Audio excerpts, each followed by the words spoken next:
Hey guys, Ricky with the Flip Lab, and today I'm with my friend and neighbor Cody Barton. If you guys don't know Cody, we started real estate I think around the same time, 4 years back, Yeah, yeah. and he's partnered up with Pace Morby. He's kind of known as like the integrator. Mhm. He has Start Virtual or Yeah, yeah, Red Start Start Virtual. Virtual, which is virtual assistant business. Mhm. And I mean, your trajectory in the last few years is probably one of the best I've ever seen from anyone of just where you started and where you are now. So really happy to have you on, man. And it's gonna be a fun podcast. Yeah, for sure. Happy to be here. It's exciting and not a far commute to get over here. I mean, what is it, like 7 or 8 houses down? Yeah. Me and Cody are neighbors. He's literally like 8 houses down. We live on the same golf hole, so Yeah. it's pretty cool.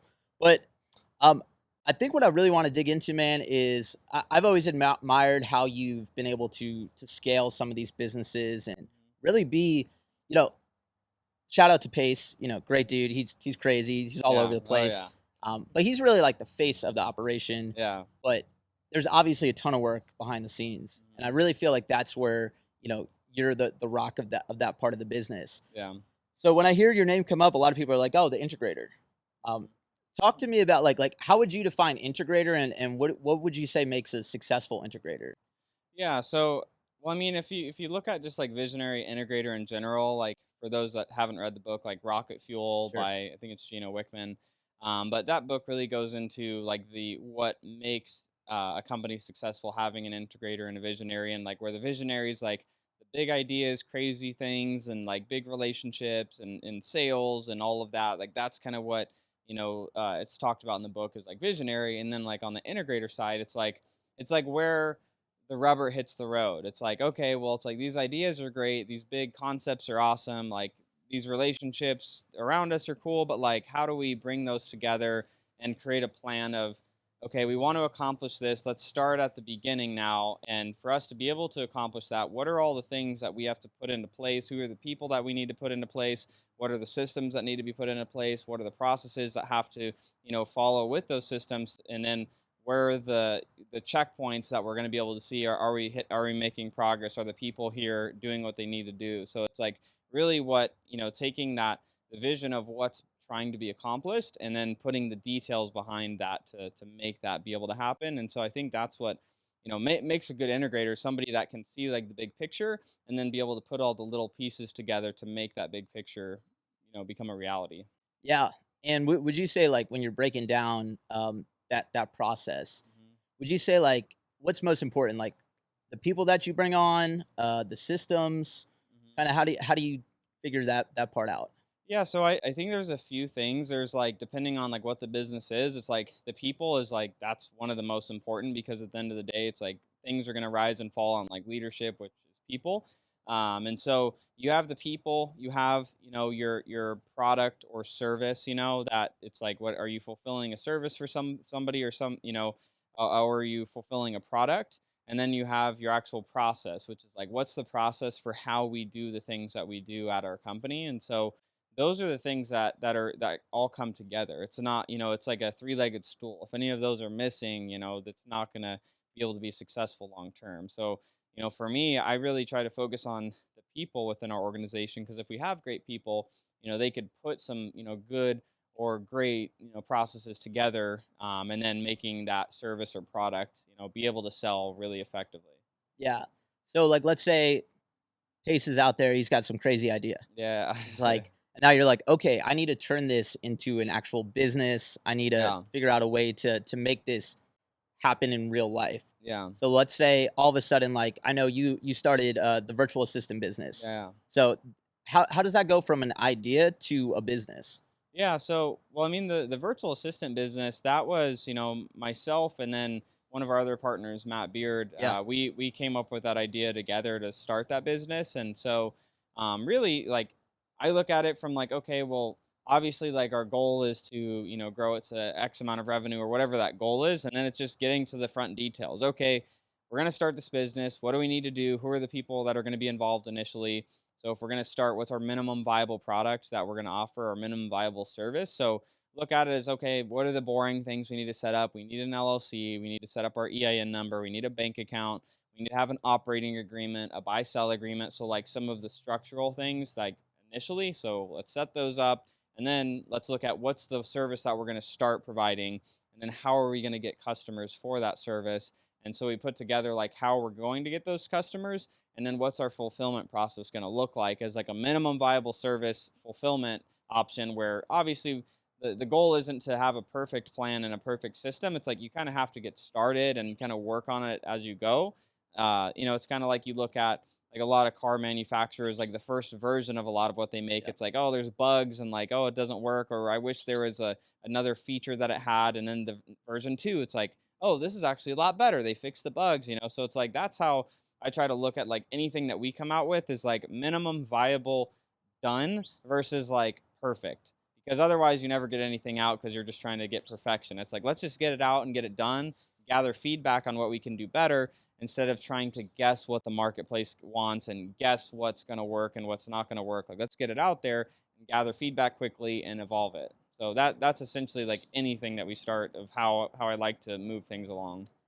And are you a fan then because of that, like, partnering with do you think, like, a partner is required where, like, one person is a visionary, one person's an integrator? Or do you think, like, someone can like, real estate, for instance, like a Yeah. wholesaling business, a flipping business maybe? I get asked a lot, like, I have a business partner, I know Yeah. you have a business partner. Do you think that's viable and it should be you have the visionary, the integrator, and each has their own roles? Or do you think one person can kind of figure out a way to, be both of those and then delegate from there? Yeah, so I think a great business has, a visionary and an integrator. I don't think they have to be partners. I think you could be a visionary and hire an integrator in your business and pay them a salary. But it's like a lot of people, it's like maybe they don't have the funds to do that to start. So they Yeah. partner by lack of funds. So that's what they have to do, right? So Mhm. that's an option people have. If you're an integrator, you also can hire, people to be kind of some of the visionary roles. Like you have to then, if you're an integrator, have to at least have the visionary tendencies of like knowing what you want to accomplish and then being able to afford to pay the people that are going to come in and like market and sell your thing, your widget or whatever the service is that you're Yeah. you're having. But I think partnerships work when they are, visionary integrator. Like two integrators together, bad idea. Two visionaries together, I don't think it's the best idea because you're both wanting to do the same things. If you're both visionaries, you both want to close the sale. You want to get the thing, get that thing done, right? It can work, but it's like it's not, in my experience, the most optimal. And then if you have two integrators, you're just gonna have a bunch of organized shit, but like no sales are happening. It's like we got a great system to service nothing because we aren't selling anything. Right, like, you have all your systems Dialed. dialed in, but you need a face, you need someone to Yeah, market out there, you need to yeah, be known or, if no one knows your business, you don't really have a business yeah, per se. 100%. So, when it comes to now, like, the real estate business, I know you kinda started from the wholesaling, you got into flipping, I know you also do a lot of creative financing, sub Yeah, 2, all of that. Right now, in this current market, in Phoenix, I mean, market's kind of been pretty dead this summer. I yeah, haven't oh talked yeah, to a lot of, all the investors we've been talking in our local market in Phoenix the last few years. It's been like everyone's winning, crushing it. The yeah, last few months have kind of not been too great. The wholesale business, what I've seen right now, has been really difficult because you have these buyers that have they're front lines, right? So they are seeing what's happening in the market yep, and they are pulling back on pricing. yep, yep, Sellers, though, are always delayed. yeah, They see Sally's house sold 6 months ago. They're not fully in tune with the yeah, market, interest rates, all these things. So they're kinda holding on to pricing. yep, So I've been finding a hard time doing wholesale deals yeah, where, the buyers want it for a lot less and sellers aren't quite in that moment where, yeah, they're like, "Oh, yeah," like, they're not feeling that distress yet. yeah. Do you feel like, creative options gives you kind of more solutions for some of these sellers in this difficult market right now? 100%. Because I think the thing is like the sellers right now are living in the past. The Yeah. buyers right now are living in the future. So it's like there's this disconnect because the sellers are like you said, they're looking at my neighbor sold for this 3 months ago or 6 months ago. And then the buyer's like, I'm watching my two flips I'm doing right now pending for 10 to 15,000 under, and I'm giving all these concessions and this whole thing. So it's like that's where there's some disconnect that I'm seeing. And so I think, utilizing creative finances significantly, upping the odds that, people are going to be able to contract more deals. I mean, that's that's really all we're buying right now. Like I'm probably not going to buy another flip for like probably another at least 6 months, kind of see what things are doing.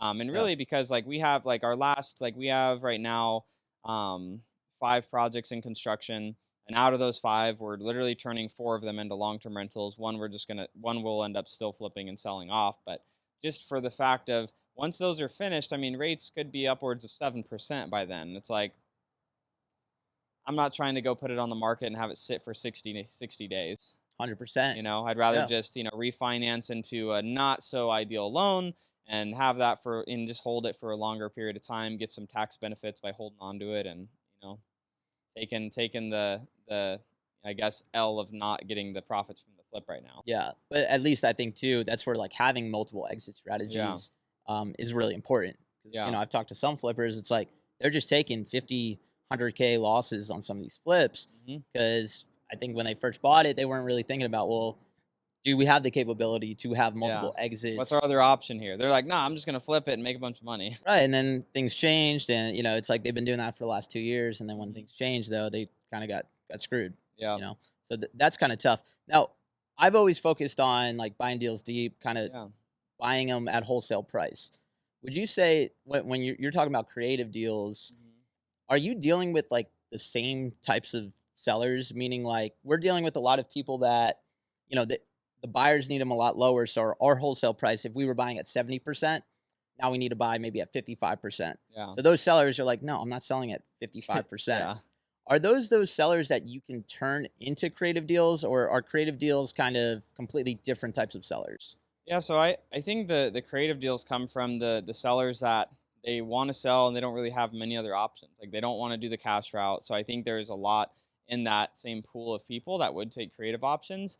I think still to, from when since we've been doing creative finance, the pre-foreclosures have been always our best deal opportunities to get creative finance deals because they know if they list, they may not get it sold in time, especially in this market, and they have these arrears, they have, they already raised their hand, they have that financial distress, and the option of, okay, well, do I let it foreclose, or there's, the subject to route of like, hey, let me come in, I'll reinstate your loan, I'll put some cash in your pocket, there's not a lot of equity in the deal potentially, and you'll walk away, I'll control the asset now, I'll control their debt that they had in place. And there's a lot of people over the last couple of years that got new loans, and they're like 2.5% VA loans, up, Yeah, good loans to take over 3%, three and a possibly. half percent. Yeah. So it's like there's a lot of those opportunities there. And so like for us, we'll do those all day long. And a lot of those come from pre-foreclosures. Like when a lot of people are like, where do I find these? Like pre-foreclosures are one of the best, because there's a lot of people, if they're, they don't have a ton of equity, or they have a decent amount, but they're not in a lot of financial distress. It's like most people aren't opting for, to sell their property sub two. It's a great option for some, but it's not always the best for most. So Yeah, like without any distress, yeah, it's like you're not why would really someone like do that? cool with, oh yeah, okay, I'll leave the mortgage in my name. Like Yeah. there still has to be a situation, a Yes. problem Yeah. to turn that. But to your point, sometimes it's like right now, those distressed sellers, they're just not willing to possibly get down to these crazy Yeah. prices at these flippers right now, which rightfully so. I mean, Yeah. the risk has gone up. Yep. They don't know where the future is going to be. Yep. But I feel like there's definitely some opportunities that I've been seeing with my team where we've Yeah. had these leads. And right now, like the numbers would have worked 6 months ago, Yeah. Yeah. right? But the sellers at that same price, they do have a situation, they're distressed, Mhm. but us dropping down another 50K is just not going to work for them. Yeah. So And maybe that's that's where there's creative options. yeah, the creative options. It's like, you can buy it sub two and do like a sub tail where it's like you buy it sub two and then do a little bit of a fix up, then relist it and sell it that way, and like taking over their loan at 3% interest is going to be a cheaper monthly holding cost than it's going to be to go get a hard money loan at 10 or 12% with, maybe points or whatnot, so it's like that could make the deal more juicy and, more viable for a flipper to take that on because they don't have to have higher holding costs. So it's like figuring how to make those deals make more sense.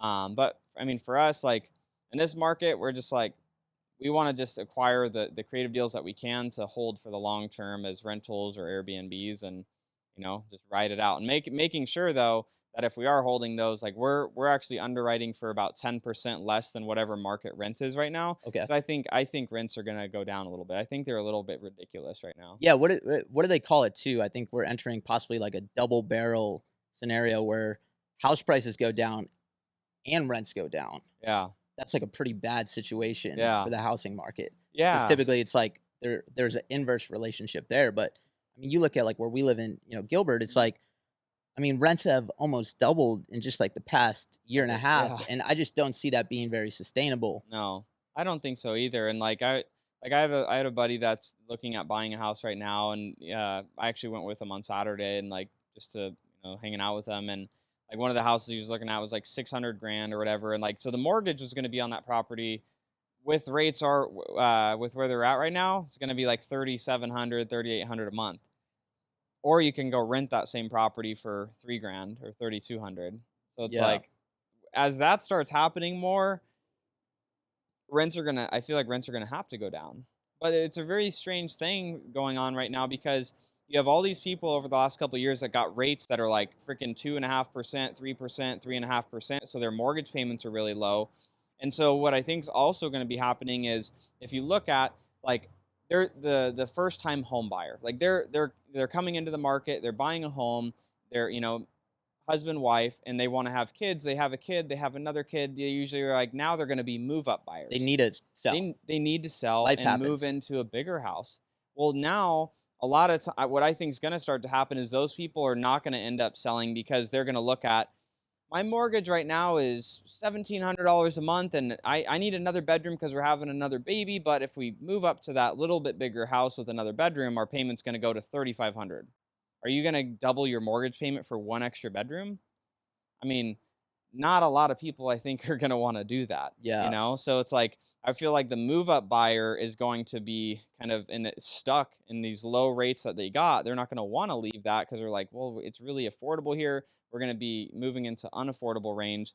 Let's just throw up a bunk bed in the bedroom and Right. just let the kids Got to make it call it work. a day for a couple of years and wait it out. So I think inventory is going to be kind of weird in that entry level home range, and then the a little bit bigger, say if like in Phoenix, like maybe entry level, because this is what prices are, like 400,000, $500,000, then that like next level of like say 750 up to $1 million, it's like I feel like that range is going to be kind of stuck a little bit because of those people aren't able to move up to that little bit bigger house. I don't know what the luxury market's going to Yeah. do. It's like who knows on that one, but Yeah. And that's where too, I think keeping an eye on like what the hedge funds are doing because obviously, yeah, like the past year and a half, they've been buying like yeah, the normal house, they've been buying, 30-40% of that inventory. yeah, And then they've been buying off of cap rates. yeah, So if they thought they was going to rent out for 2,700 and then rents go the opposite way and they were paying a premium, I just wonder how that's all going to play out for the hedge funds. I really don't know. I don't know if yeah. you have any perspective on that. Yeah, well, I think what's interesting is like, so like, and this is just like an off case, but we had a deal that sold to a hedge fund back in like January of this year. And then Hael, my girlfriend, she was actually in the area, and she's like, I actually went and drove by the house just to see like what they did with it. And this was back in like May. So it had been like 4 months since, it sold to the hedge fund, still vacant. Nothing, no one's even living in it. And so we're like, it's not even up for rent anywhere. So it's I'm just wondering. I'm like, first of all, like, what is their operational efficiency where they bought a property 4 months ago. It's not even listed for Yeah. rent. Like, what are you guys doing? So that's interesting to me. But the other thing too is like, I don't think that even if the rents go down a little bit, I don't think these funds are going to want to realize a loss and sell off part of it. I think they'll just sit on them and Yeah. just eat it for a Negative while. cash flow for a little while, Yeah, and but just like you know, hold them. But what I do think where the hedge funds that are buying to hold, I think that those guys will probably be fine over the years. I don't know what their plan is. I don't know if their hold plan is like 5 years, 7, 10, or what their plan is. But if you look at like Open Door OfferPad, back in January of this year, we had 3,500 active listings, and we're now sitting in 20,000, September at 20,000. yeah. 2,000 of those listings are open doors. It's 10% of nuts. our market is open door properties. 600 of them are OfferPad. So it's like more than 10% of our inventory is iBuyers. There was a house in our neighborhood that was Open Door bought, I think, for 618. Yeah, they have it And listed at like 545 now, I think. yeah, Yeah.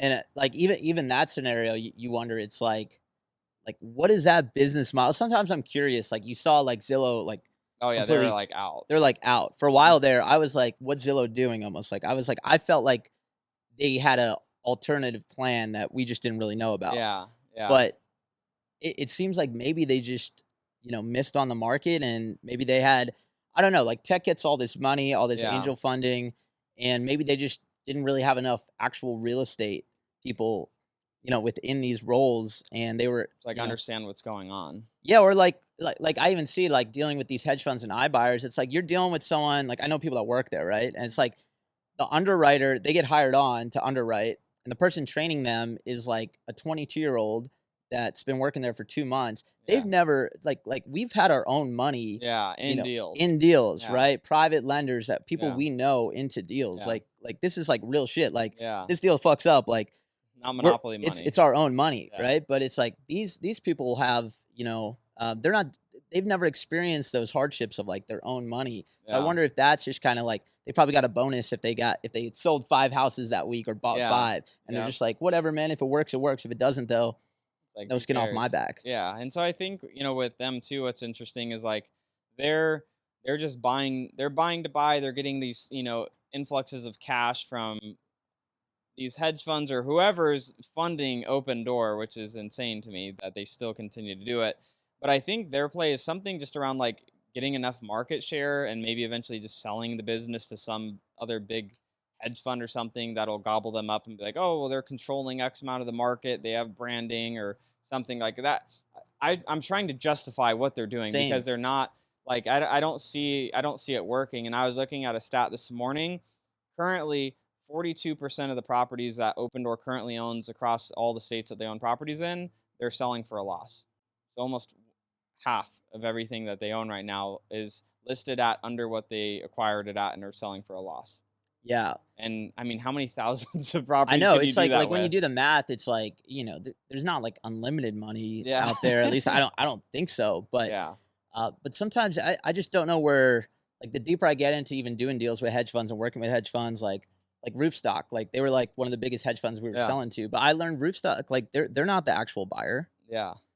They're just an intermediate, hedge fund that's selling to a bigger Another hedge one. fund. Yeah. So I don't know. I don't like to get all conspiracy theory, but it's like, are all these funds really, is the money coming from one place? Like, Yeah. is it kind of a plan to try to take, because all of a sudden, if let's just say this one massive fund owned 30-40% of all of Housing. housing, it's Yeah. like, what does that look like in the Yeah. future? Well, I think then it's like, obviously they can control rents at that point, have total rent control, price up neighborhoods, price down neighborhoods based on where they own them at. So like I think I mean, obviously like I'm sure you've seen too the neighborhoods where they're just doing build to rent now. Like there's building an entire neighborhood, selling off to a fund that just rents the entire neighborhood out. Yeah.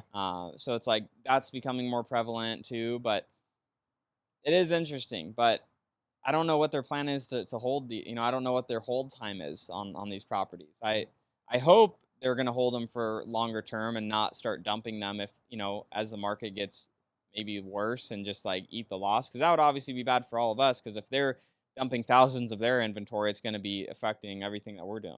So so I don't like to like predict the market too much, but like if you had to kind of, you see what's going on in Phoenix, Yeah. right? If you're looking at what's happening in the real estate market, like I'm even in New Jersey, Yeah. I'm in a few other states. It looks like it's softening up kind of everywhere. Yeah. Interest rates right now seem to keep going up. Yeah.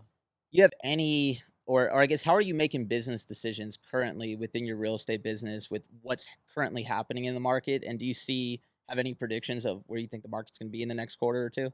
Yeah. So for us, like in our real estate company, we're not buying any more flips unless I'm stealing the house. Like I'm buying it under 50%. Yeah. I don't want to do a flip right now. So we're going to finish out the stuff that we have, converting some of those into long-term rentals and, just Clear doing the that. books. Yeah, clear the books, get those, refinanced out, get our, the last then we'll have like one flip that we'll actually sell off and get those all sold off and then we're we're gonna hold for a while, and then we're still gonna buy creative deals. So like we'll still buy subject tos and seller carry deals as well, because we're getting the terms we want that'll still allow it to cash flow or be a long-term rental or an Airbnb. So for us, like that's what we're gonna focus on more, is just acquiring the holds, and leave the flips for everyone else that wants to do that. Um, but as far as what we're looking at in the market, I want to see what's going to happen over the next 6 months before we start buying any more flips, just to see, because I don't want to be holding properties for a long time that I'm going to be flipping. In Phoenix, I think prices are definitely going to be flatlining, and I mean maybe 5 to 10% reduction over the next 12 months. Yeah. Maybe that doesn't happen. I mean, who knows if they continue doing what they're doing with interest rates and rising I them. think rates have a big Yeah, like implication on that. that's gonna really stress the market here. Another thing too, just in Phoenix, is like where you have right now 2,600 of the homes out of the 2,000 are listed by freaking hedge fund type Yeah, iBuyers, open open door. door and Yeah. OfferPad. It's like it all. Some of it's also like, what are they gonna do? Are they just gonna slash the prices and like really reduce the market in a lot of areas and just sell for a big loss on a lot of those, and then hurt the other homeowners that are gonna sell after? So part of it's like I want to see what they start doing. Like they're already selling for a loss on literally half of them, but how far are they gonna go? Are they gonna just slash it just to really get them out out That's the why I wonder door? too. It's like, do they need to clear their books? Like, Yeah, is there a certain point where, or are they just gonna say like, fuck it, just yeah, sell it all? Like we have yeah, 2,000 houses, and you're on the MLS every day. Like my yeah, team, you know, I mean, all you see, open door, open door. Like yep. you go active listings from oldest or most days on market. I mean, A lot are half the open page door. is open door. Yeah. And it's like looking at that. But the other thing that could totally like twist things and be good, I think, is Open Door could just bundle up, say out of those 2,000, 1,000 of them, and go sell to a hedge fund. They go to Blackstone and say, hey, we got 1,000 houses. We'll sell them to you at this percentage of value, and just wipe half of their inventory off and just not even sell it on the MLS anymore. So it's like, I think an option like that might even be smart for them to look at, but will they do it? I don't know, but I'm thinking that could be another thing that they look at. I mean, that's what I thought Zillow was going to end up doing, That's is, what I thought too. but I don't even know what they ended up doing. I think they just slowly just continued selling them. Yeah, I mean their stock plummeted, and then I saw they like partnered with Open Door. I'm like, we Yeah, partnered with like another shitty yeah. iBuyer. Like I'm like, Like, we're losing money, you're losing money. Let's do it together. yeah, let's join here. Maybe like I don't know. Somehow the news spins it like it's good news, Yeah, but uh, it's just hard to say, man, because it's still hard for me to truly believe that these massive companies, that guys like us hmm, we saw these glaring holes in what they were doing, yeah, right? And it was cool. Like when we were flipping, it's like, yeah, oh, Open Door, they overpaid. They set that new comp on that yeah. piece of Hell shit yeah, let's house. go. Now, like my nice ass flip I just did, it's gonna sell. So it was cool then, but Yeah, even back then we knew it's like they weren't really buying appropriately, no, and it's like, okay, if it's just a numbers game to try to get market share, that makes sense to me.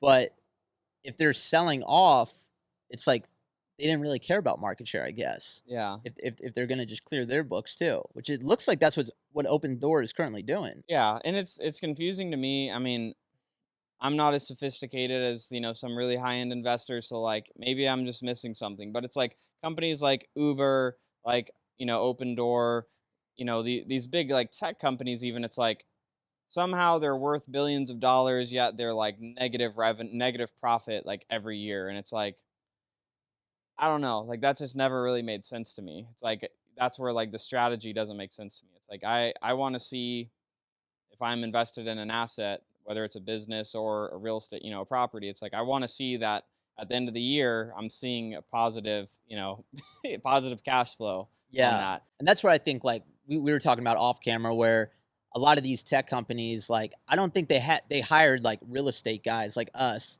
Yeah, who started from nothing, put our own money into yeah, deals, like actually learned how to buy appropriately and manage risk. It's a lot of these just, they hired these kids out of college and people with just finance degrees, as if like that's really going to help you in the real world yeah, buy single family real estate, which like we all know, it's like there's so many variables when it comes to it. yep, It's like you could learn how to comp, but do you understand, if you've never bought a house, like, well, yeah, that comp though had a nice view of the golf course versus like that one is, has a shitty little yard or like, Yeah. there's like all these little variables that sometimes just when they're just running them through these algorithms that they produce of like what's a buy, what's not a buy, they're not Yeah. taking into account like the actual neighborhoods, is this a good property or is this not a good property? And kind of the art of real estate and Yeah. comping that I think real estate people learn the hard way Yeah, it's through like their by own buying deals. something bad or like, oh shit, like I didn't think that this commercial building behind this property that I bought would be a bad thing, but it turns out that it's like a school and it's like loud as shit when everyone's viewing the property and now nobody wants to buy it. Now I have to do, so it's like all these weird little nuanced things that happen that you just like learn, it's like stay away from or like, oh, that's a bad sign or it's gonna make it take longer to sell or whatever. So Yeah, like Open Door bought one 2 houses down from here, oh, and yeah. I remember and, seeing that one. as soon as they bought it, I knew they were gonna take a loss, but I'm like I was thinking about it, and I was like, "I think they used my house as a comp." Mhm. But, like, it very different house, right? Like, I yard mean, especially the size, like backyard. right, but I think those are things, like, when they were running their numbers through They're their just like, system. it views the golf course. Right, view of the golf course, 2,400 square feet, four twos, whatever, that sold for 800. This should be a great buy at 600 or whatever they bought it for. But they weren't. But that yard 2 houses down, it's like, yeah, lake views, but like that yard drops off. Like if Yeah, you have kids, they're gonna tumble into the they're lake. gonna tumble into the lake. Yeah, and that's where I was like, well, a family's not gonna want that house Yeah, because that's like a dangerous yeah, yard. hazard. And it's a 4 bedroom, so that's like typically people with kids are Yeah, going to buy a house like that. And I think those are those little nuances that sometimes these iBuyers just you're didn't not really paying attention to. pay attention to or kind of predict when they were making these buy prices. But it is going to be kind of interesting to see where this ends. Yeah, I wish I would have like shorted Open Doors stock. I see it like tanking today. I'm like, man, that would have been, you yeah. know, I think they're in for a lot more pain too. I yeah, think they are. I mean, then even like a lot of fiction flippers now too, people that have been like too confident over the last couple of years. yeah. But that's where like I know you have pivoted your strategy to more holds. I know Yeah, we're both kind of a little bit more conservative yeah, in just our personal lives, what we need to make to be good, not yeah, but there's a lot of people that are obviously in real estate that they need active income. yeah, Like they're still new, they haven't got to the point where they can kind of just slowly fuck off properties to yeah, hold. yeah. What would be the advice to those people that like, dude, they need active income, like taking over a creative deal, making $200 a month in cash flow, That they had to put 30, 40, 50 grand like that's into. just not really Reasonable. feasible Yeah, for them to do. yeah. Yeah, so I mean, I would think for them, like if they're going to be in the business of real estate, like learning the creative strategies and then wholesaling those. Get the subject to deal with good terms. Go sell it to a buyer. Or like something I was literally telling someone last night on like a deal structure, go get the deal. Like if they didn't have the money to do the deal, and I'm like, well, do you want to hold the deal? And they're like, well, yeah, I don't have the money for it. Go get an equity partner. Yeah. Hey, bring 50% of the cash, or not even 50%. Bring 100% of the cash. You get half of the deal. I'll manage the deal. I brought the deal. I'll manage the deal. And you just bring the cash to fund it, and then put 10K in the operating account just for miscellaneous shit that's going to come up as we're holding it and renting it or whatever we're doing to it, right? Like there's other options, and then or have them pay a fee. Like, hey, this property needs 50 grand, to pay the down payment to the seller, maybe reinstating some loans. Tell your lender, hey, this property needs 65 grand. Pay me a 10K fee. We'll put some money in the operating account. I'll manage the property. We'll hold it for 10 years. You get tax benefits. You get part of the cash flow. You don't have to manage it. I'll do all the sweat equity. Like that's what I would be looking at doing is somebody, if I needed active income, either that if you want to get active and be able to get a part of holding the deal long term, or just get the deals and just sell them off to other investors for 5, 10, 15K a rip. So it's like you could still wholesale those deals. They're usually not going to be as deep. Like you ain't wholesaling usually a creative deal for 40K, 50K assignment. Right. But you could still chunk off 5, 10, 15K on those deals. Yeah, that's where I think it's like, it is tough times though. I think Yeah, it's like only like sure. the strong are going to survive. Like for a Yeah. while there, it was kind of easy to wholesale Yeah. and make rips. Well, you can go get like something under contract that's like a shit deal and sell it to some doofus that is gonna assume it's gonna just increase in value, or just sell it to a hedge fund and Right. make a bunch of money. Yeah, exactly. It's like, Those deals where it's like, yeah, you lock up at 80% and then sell to a hedge fund and make a Yeah. 40K rip. Yeah. Those aren't here right now. But do you foresee that storm coming back in the future? Like, do you think we're like kind of stuck in that middle phase where it's hard to make money, but maybe on the opposite end of this, it might be the most lucrative times to be wholesaling or flipping? Yeah, I mean, I think there's going to be good flipping opportunities like within the next couple of years, but I still think it's really like the creative opportunities where there's going to be a lot of money to still be made in those because you can structure all sorts of unique stuff on those deals where like there's creative finance deals like seller carries that we've gotten that we go get a like we have a Tempe house for example. We bought it for 300 grand. We put 30 grand of our own cash down, but we got it on a seller carry at 0% interest, principal only payments. Yeah, that's nuts. And so it's like, okay, and you can do on those deals, and like this goes into the weeds a little bit, but you can do something called substitution of collateral. So like that $30,000 we put down, our loan's $270,000. So what we could do with that is, since we have a clause in our terms called substitution of collateral, that $270,000 principal only payment that we're making, we can go and move that debt to other properties and rip out cash as we need it.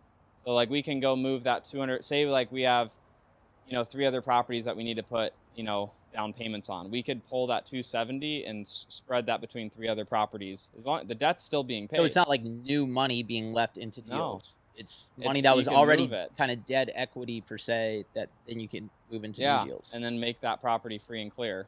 Yeah. And then go and get a cash out refi and rip out 50 grand. Yeah. And that's where I think, you just got to get a little bit more creative and a little more complicated, a little, Yeah. It's not as easy to higher like level. put these things together, but it's like you can learn these things and still have opportunities to make great money doing it as well. You Yeah. know? And that's where, like, I think, so, like, if you're a pretty new investor, I've seen, like, 2 roles that seem to work pretty well. Like, one is you kind of learn it on your own. Maybe you join a mentorship, something like a Sub 2 or some of these other groups. And that's really how you learn these in detailed stuff. The other route is kind of like go work for someone who's already pretty high level, already executing these things. Yeah. Do you see like maybe a better path, or like if someone's new out there and trying to figure out how to get it going, like it's not as easy as just like maybe calling up a couple sellers and like contracting stuff deep. How should people start learning about this or really start doing deals? Yeah. So, I mean, I would say like the way that I learned it, it really helped me. Like I'm a really hands-on learner. Like for me to do something, like I need to do it. Like I can't just watch videos and like understand it. So for me, and this, it's just like whatever people's learning style is too comes into play. But for me, what worked well was like I paid for coaching and like a mentorship, and like I didn't get what I needed from that because it was just like theory. So my second option, or the next thing that I did, is I actually found an investor that was doing a lot of deals, and I'm like, hey, how can I do deals with you? Go find properties. How do I do that? You go after pre-foreclosures. Okay. Like just like call them, like go door knock them. Okay. So then I went and door knocked them, and then I got a lady that wanted to sell and I didn't know what to do with it. So I called my mentor. I'm like, hey, Frank, I have a deal. Maybe the lady wants to sell. It sounds like a reasonable number. I don't know what to do. Will you come meet her? And then he met her, and then I got to watch the process happen. We get it under contract. We joint flip it. I make some money, and I learned through that process. So it's like that process worked really well for me. I think a lot of people aren't willing to. They're like, they want to make 100% of the money. They're like, oh, well, I worked so hard for it. It's like, dude, this is your education. Like I treated that as like an apprenticeship. Like I was a paid apprentice. I was getting paid to learn the business by going and taking action, getting feedback from someone that was a veteran in the business, and then being able to go and do it on my own because now I knew how to do it. So like I think that strategy works. I wasn't working for him. I was going out looking for opportunities, and then when I would get one, I would bring them to him so he could help me put the deal together. So like that's an option. You can go work, it directly for somebody too, and obviously learn it, or through a mentorship. But it's like it's kind of like what's going to be best for the person. But that's what worked well for me because I was able to do the thing. Like I was talking to the seller, right. I was seeing how the contract worked. I was seeing how this deal comes together, But you had to do the dirty work too, which I think some people, I'm sure you get messages on Instagram and stuff where it's, I do anything, like just please mentor me, but I don't have money to like join something. And it's, It's like, all right, man, go knock doors and find someone who has a situation and they want to sell, and then call me up. I'll be happy to mentor you in any way possible if we do a deal together. Yeah. How many people take you up on that? Right. Well, right. How many times I've shot that message? How many? It's like, hey, man, actually, I've been door knocking for the Yeah. last 2 months, Yeah. and I say it all the time. Like, you will find a deal Yeah. if you door 100%. knock. You will stumble into it. Even if you don't know what you're doing, Yeah. you will find someone that's like, yes, please help me. I need to sell. Even if you're like, I don't know how to help you, but let me call my friend. Like, you could literally get a deal done if you just freaking you're resilient and you just take action. I was telling my girlfriend Dana, she's like, well, like, what do I say? Who do I knock? I'm like, It doesn't even matter. there's no answers to this. I was like, knock our neighborhood. And you know what? When she asked me, I saw about a month later, I don't know if you saw, house in here sold for like 225. Oh, shit. Like, what? I don't know what was going on with that Yeah. house, but that's a deal, right? And Yeah. I'm like, hey, if you would have just door knocked the whole neighborhood, Yeah. like there wasn't any special thing you had There's to no do. like the people think there's like some special script. Like the deal I got for like my first mentor, like I didn't know what I was saying at the door. I didn't have a script. But I didn't overthink it. I just like knocked on the door. This lady, her name was Dawn. I was like, hi, my name's Cody. I'm looking to buy properties around the neighborhood. Just wanted to see if you'd be open to selling. And she literally like I was stumbling through my words. Like it was like 110 out, hot as shit in the summer. But she was distressed, right? And she was just like, oh my gosh, yes, I do need to sell. I have all this shit going on. My electricity has been turned off. It's like burning up in her house. And she was like, just trying to cool it off. She had like bags of ice in her house and shit. And she's just like had me come in. She's like, what can you do? Like what I do need to sell. Like I need 150.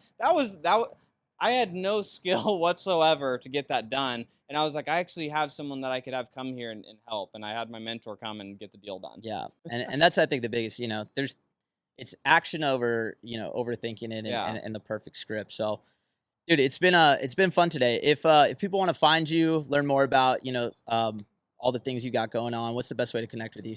I'd say probably like Instagram, just Cody Barton Official. You can find me on there, and our company Start Virtual, and we have a Facebook group that's Pace's brand on there, Creative Finance with Pace Morby. You can find a good community in there as well. So Yeah. Well, dude, it was awesome having you on, man. Appreciate it. yes, sir.